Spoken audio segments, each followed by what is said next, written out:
Dear students, third year arts political science की class में आज हम बात करेंगे संयुक्त राज्य अमेरिका की यूनिवर्सिटी।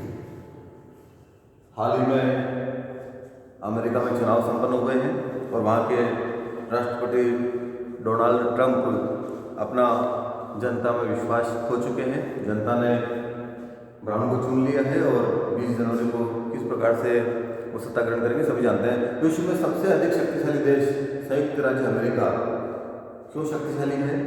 किसी ने हास्य में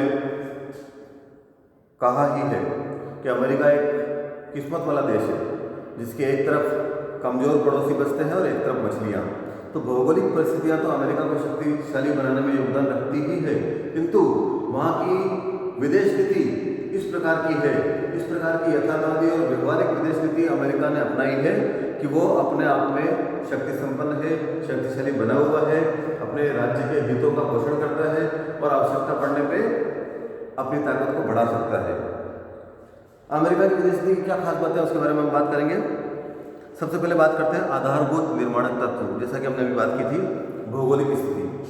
अमेरिका एक इस प्रकार की भौगोलिक स्थिति रखता है कि आसपास उसे कोई शत्रु परेशान करने वाला नहीं है।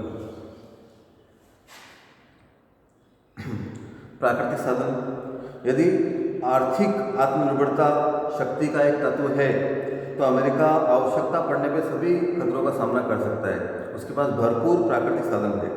सुरक्षात्मक शक्ति, संयुक्त राज्य अमेरिका सैनिक कार्यक्रमों द्वारा किस प्रकार हम जानते हैं कि सबसे पहले परमाणु बम की खोज अमेरिका ने करी थी। जापान के ऊपर हिरोशिमा और नागासाकी में उसका प्रयोग भी किया। तो अपने आप को शक्तिशाली बनाए रखना भी आवश्यक है। अमेरिका ने अपने आप को शक्तिशाली बना रखा है। मानवीय स्रोत, औसत अमेरिकी श्रमिकों का प्रति व्यक्ति उत्पादन अधिकतर गैर पश्चिमी देशों के श्रमिकों के उत्पादन की तुलना में बहुत ऊंचा है। अमेरिका की विदेश नीति के निर्माण में इस प्रकार उसकी जनसंख्या के आकार और गुणात्मक विशेषता का महत्वपूर्ण भाग है। अगला बिंदु है गृह नीति और दबाव गुट। अमेरिका में इस प्रकार की नीतियां हैं कि सामान्य तौर पर राष्ट्रीय सुरक्षा से कोई भी पार्टी, कोई भी दल और वहां की जनता समझौता नहीं करती।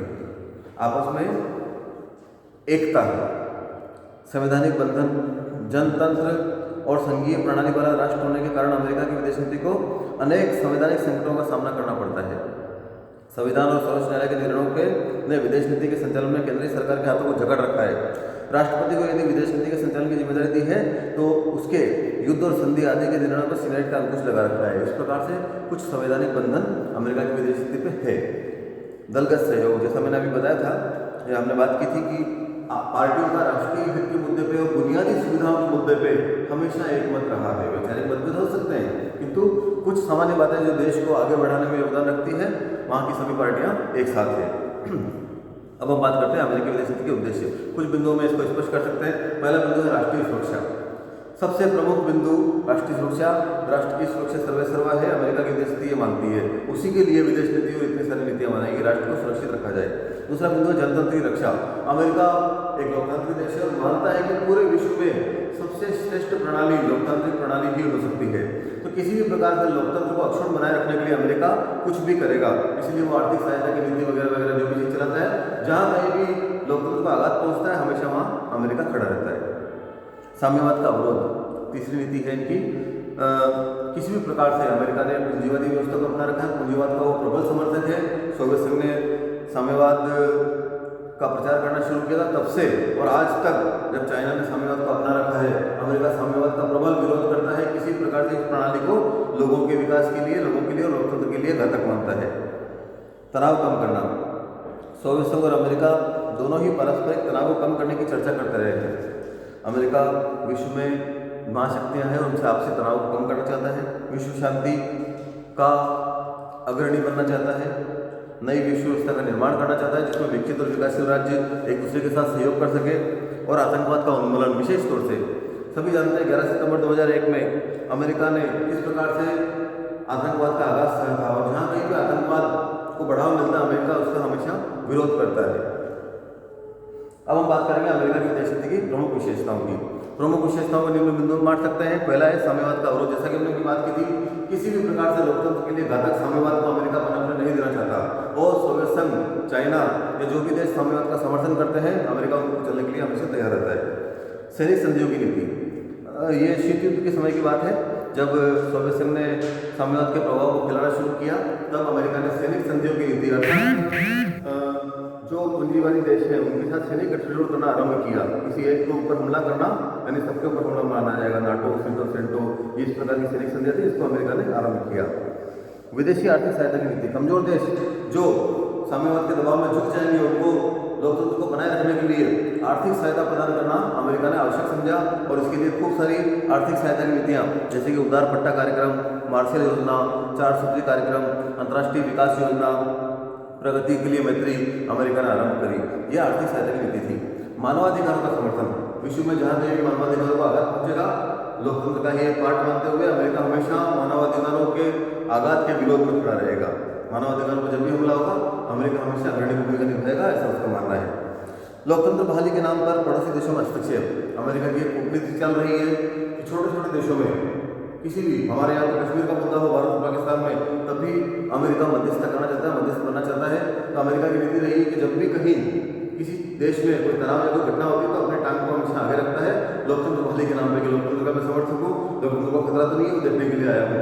ऐसी स्थिति में छोटे मोटे देशों में हस्तक्षेप करने का अमेरिका को अधिकार मिल जाता है। विकासशील देशों पर दबाव बनाए रखने की नीति, विकासशील देश किसी भी प्रकार से पूंजीवाद के प्रति ही और विशेष रूप से अमेरिका के प्रति ही या उसके ही समर्थक बने रहे, इसकी भरपूर चेष्टा अमेरिका ने हमेशा करी है। तो विकासशील देशों पे आर्थिक तरीकों से या अन्य तरीकों से हथियारों के कारण हथियार देके जैसे भी हो सके अमेरिका हमेशा दबाव बनाए रखने की कोशिश करता है। एशिया प्रशांत क्षेत्र में विशेष दिलचस्पी, पिछले लगभग 1 दशक से एशिया प्रशांत क्षेत्र में तेजी से विकास हुआ है। अमेरिका की दिलचस्पी ज़्यादा बढ़ गई है। शीत युद्ध की समाप्ति के बाद एशिया प्रशांत के कारण भी यूरोपीय साझा बाजार के देश अब अमेरिकी माल और पूंजी के लिए उपयुक्त बाजार नहीं रहे। यूरोप का अमेरिका का सहयोगी न होकर प्रतिद्वंदी हो गया। एशिया प्रशांत क्षेत्र में अपनी उपस्थिति बनाए रखने क्लिंटन ने, ये कुछ यात्राओं के वर्णन है कि किस प्रकार से एशिया प्रशांत क्षेत्र में अमेरिका अब अपनी भागीदारी बढ़ा रहा है। विशेष रूप से हम समझें तो अमेरिका में भी बहुत बड़े बड़े उद्योगपति हैं, व्यापारी हैं, वो चाहते हैं बड़े बड़े बाजारों की खोज जहाँ पर उनका माल खप सके न्यूनतम शर्तों के ऊपर। तो ऐसी स्थिति में अमेरिका लगातार विकासशील देशों पे कुछ विशेष क्षेत्रों में बाजारों की खोज के लिए हमेशा आगे बढ़ता रहा है। आतंकवाद को समर्थन या पनाह देने वाला देश अमेरिका का दुश्मन माना जाएगा। अमेरिका ने साफ कहा है, हालांकि इसमें उसकी दोहरी पॉलिसी होती है। जब जब भी भारत ने पाकिस्तान को आतंकवादी राष्ट्र घोषित करने की कोशिश की है, सबूत दिए हैं और सबूत मिले भी हैं, अमेरिका मानता भी है, पर अपने पुराने कुछ मित्रता के या पुराने कुछ हितों को देखते हुए अमेरिका ने सीधा सीधा आतंकवाद के मामले में पाकिस्तान को अभी तक लताड़ नहीं लगाई है। किंतु आतंकवाद को जहाँ कहीं भी जो भी देश समर्थन देगा, हमने देखा है कि अफगानिस्तान में किस प्रकार से ओसामा बिन लादेन को अमेरिका ने मार गिराया। जहाँ जहाँ भी आतंकवाद को समर्थन दिया जाएगा वहाँ अमेरिका उसका शत्रु रहेगा। आश्रित एवं उपग्रही राज्यों की स्थापना की नीति, ऐसा कहा जाता है कि अमेरिका उपनिवेशवादी तकनीक का सहारा लिए बिना अपने वैश्विक साम्राज्य की स्थापना का प्रयत्न कर रहा है। वैश्विक साम्राज्य की स्थापना के लिए बार आश्रित एवं उपग्रही राज्यों की स्थापना एवं सैनिक हस्तक्षेप की नीति पर चल रहा है। इसकी नीति दुनिया पर कब्जा करने की नहीं है, वह जहाँ तहाँ युद्ध करता है, जैसे अफगानिस्तान और इराक में, उसके बाद मित्रपुर शासन की स्थापना करता है, स्वयं वहाँ हट जाता है। यह एक प्रकार से सामाजिक तरीका है, अपनी पसंद की अपने लोगों की सरकार, लोग वही के हैं, उसी देश के हैं, किंतु वो अमेरिका के पिट्ठू हैं, उनकी सरकार बनवा देना। इस प्रकार से अमेरिका कोशिश करता है कि जहाँ कहीं भी हो उनके समर्थकों की सरकार बनी रहे।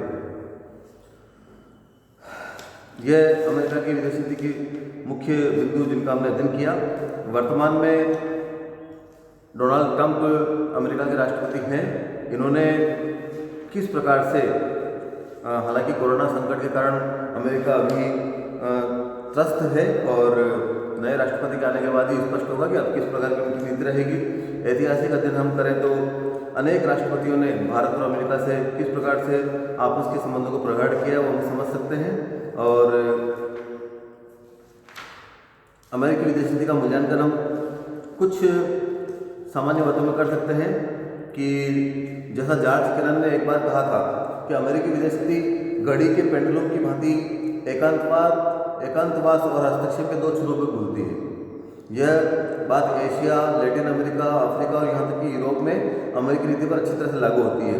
वैसे अमेरिका की विदेश नीति अधिकांश देशों को या तो अधीनस्थ बनाने की या उसका प्रभाव रोकने की रही है, जबकि आदर्श स्थिति समायोजन की होनी चाहिए। अमेरिका या तो अपना विरोधी मानता है और या अपना शत्रु मानता है, अपना पक्षधर मानता है, बीच की अवस्था नहीं है। गुटनिरपेक्षता को बहुत समय काल तक अमेरिका ने जिस प्रकार से अविश्वास की नीति से देखा, अविश्वास पूर्वक देखा, उससे स्पष्ट हो जाता है कि अमेरिका या तो मानता है कि ये मेरा मित्र है या मेरा शत्रु है।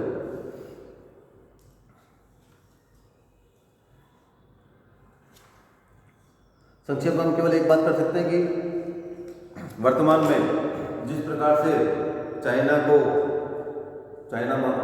से कोरोना महामारी का उदय हुआ, किस प्रकार से चाइना की हमेशा नीति रही है पूरे विश्व के औद्योगिक बाजार में कब्जा करने की, और सोवियत संघ के विभाजन के बाद अमेरिका को टक्कर देने के लिए साम्यवादी देश चाइना जिस प्रकार से उभर रहा है, एक शक्तिशाली देश या विश्व में एकमात्र सुपर पावर होने के नाते अमेरिका को चाहिए कि वो चाइना को बिना अधिक ताकतवर होने का मौका दिए उसकी उन बातों पे अंकुश लगाने की कोशिश करे, खुल के सामने आए जो मानवता के विरोधी है, लोकतंत्र के लिए विरोध में है और पूरी मानवता के लिए, जनता के लिए, मनुष्य जाति के लिए हानिकारक है। धन्यवाद।